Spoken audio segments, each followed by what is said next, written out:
The email that came out wanting us to justify our jobs with 5 things we did last week was on Saturday night. And I was literally working on Saturday night to make up for all the distractions I had had the previous week, which came from the executive branch. And so I'm working, trying to catch up on things, and then I get that email on top of it. It's very hard to keep your train of thought when you're getting threatened and harassed like that. The CIA has reportedly expressed concerns that a DOJ investigation may endanger national security. Attorney General Pam Bondi faces criticism as the Epstein documents fail to produce any significant new information. Meanwhile, Joy Behar of The View clarifies her previous comments on Elon Musk. Now, I sincerely appreciate you pressing the like button. If you enjoy these daily news updates, please make sure to subscribe to the channel. There is a lot to cover in today's video, so let's start by looking at the answers to DOJ. Watch now. Can you tell us what your message is to these senators while we're walking? I think it's really cool to fire people for poor performance. They've only had great feedback. We've never had an issue with our performance, and we're doing work for the American public. We're here for safety, and we're patriots. We love our country. That's why we're taking these that don't pay us in the private sector. I'm an accountant. I could get a private sector job tomorrow. There are already a lot of rumors going around, some of which depict DOJ as harsh when it comes to terminating employees for poor performance. However, this behavior is not out of the ordinary in a typical firm. The primary difference here is that these employees are paid with public funds, which is an important distinction that many people overlook. Well, do you ever notice when the critics of what we're finding complain, they never talk about what we're finding. They don't want to talk about the spending porn. They want to talk about the process, and they don't like Elon Musk because he wears, I don't know, he wears Crocs to a wedding. They don't like the way he dresses. They don't like the way it's being done. But they never criticize what he's finding because they can't. It's spending porn. The message infuriated the workers, but Elon Musk and DOJ have increased their efforts rather than making concessions.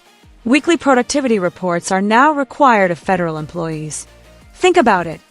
If this were a publicly traded company that relied on sales, it wouldn't seem impossible to put out a weekly report, would it? Even in the public sector, it shouldn't be too difficult to provide a brief report on one's work every week. Many believe that the resistance is due to inefficiency, which suggests that some employees are against these emails because they have nothing to report. Critics claim that this absence of accountability results in poor public service, which is precisely what you and I should be receiving. Now, let me provide a screenshot of Elon Musk's email. It reads, "If you can't list at least 5 things you've accomplished in an entire week, then it might be time for a change." Musk warned that failure to comply with this order might result in his termination. Since the CIA seems to be opposing the DOJ, let's talk about them next. Some members of the intelligence community believe that if the DOJ investigates the CIA, it might compromise national security secrets. But Intel doesn't like being told what to do. When they saw Musk with the chainsaw doging foreign aid, they started leaking to CNN. If you doge us, there will be consequences. On the CIA's 7th floor, home to top leadership, some officers are also quietly discussing how mass firings and the buyouts already offered to staff risk creating a group of disgruntled former employees who might be motivated to take what they know to a foreign intelligence service.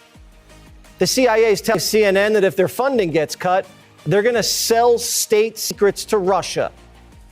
Who the hell hired the Benedict Arnolds? The CIA is supposed to be filled with patriots, not sellouts. And the FBI is up to no good, too. Michael Schellenberger is reporting a source inside the FBI says the Bureau is destroying evidence. Now we know what their accomplishments were last week. Dear Elon, I wiped the servers cleaner than crooked. So, if you want to be a part of something amazing, come over there with us. The links are in the description or pinned comment below. Now, we must find out if the FBI erased the Epstein files as well. Attorney General Pam Bondi faced criticism after the first half of the list was made public. Many individuals were, to put it bluntly, disappointed since, despite the hoopla from the media, nothing new was revealed. The Attorney General says she's disappointed because she wanted all of files to be released yesterday, but she says that the FBI field office in New York was hanging onto files from the Epstein case. She wants those files delivered to DOJ. She wrote the FBI director, "I'm directing you to conduct an immediate investigation into why my order to the FBI was not followed. You will deliver to me a comprehensive report of your findings and propose personnel action within 14 days. She wanted them delivered here at DOJ by 8 a.m. this morning. We asked if they arrived.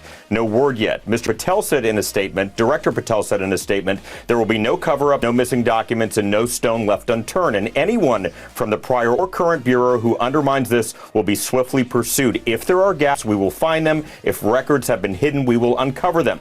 I won't mince words, but the entire situation is harming the Trump administration's image because people had high expectations.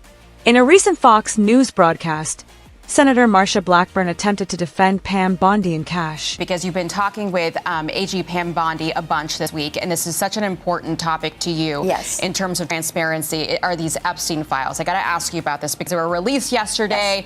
Yes. The White House made a big deal out of it. They had these binders with information from the DOJ. They handed it over to all of the social media influencers who went online and shared the information, but then it really turned out to kind of be what some are calling a nothing burger.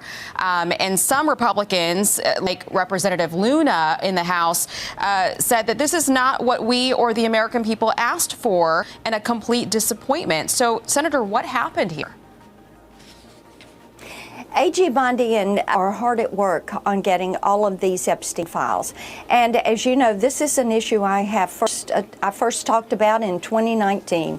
We've been on this because it is imperative that we break apart these human trafficking rings, sex trafficking rings. And we know Jeffrey Epstein was a part of this. And Aisha, this is not about sensationalism or celebrities. It is not about gossip and gotchas. This is about justice for 254 victims we know of so far, and for thousands of women and girls around the globe that have been pushed into sex trafficking, women and children pushed into human trafficking. That's now 150.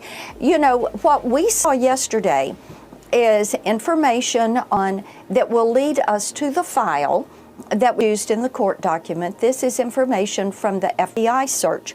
We need that. We now know to go look for that and ask for those specifics of computers. And we also know there are IRS records we need. There's video footage we need. So they're trying to find where this is housed in the FBI and get it over to AG Bondi. And we know you'll keep fighting for it. It's going to be a process. I'm hoping this process doesn't take too long, because we've been waiting for this for years. Speaking of waiting, The View's Joy Behar just received a reality check that was, well, long overdue. She was forced to provide a live apology for spreading untrue information about Elon Musk's opinions. But the real question is, did she really apologize? Not exactly. Instead of taking full responsibility, she tried to protect herself. Is anyone truly surprised by that? Now I'm getting some flack because I said that Musk was pro-apartheid. I don't really know for sure if he was. He grew up at that time when apartheid was in full bloom before great Nelson Mandela fixed that. He was around at that time, but maybe he was, maybe he wasn't. He might have been a young guy, too. Might have been. So don't be suing me, okay? They're allowed to say any lie they want, but we have to be really strict. That's why this show's important. The White House meeting between Ukrainian President Volodymyr Zelensky and President Donald Trump didn't go as planned. Make sure to check it out, because you don't see this in government too often. As always, I want to express my gratitude to everyone who has hit the like button and signed up for the channel. Thank you for watching, and we hope to see you soon.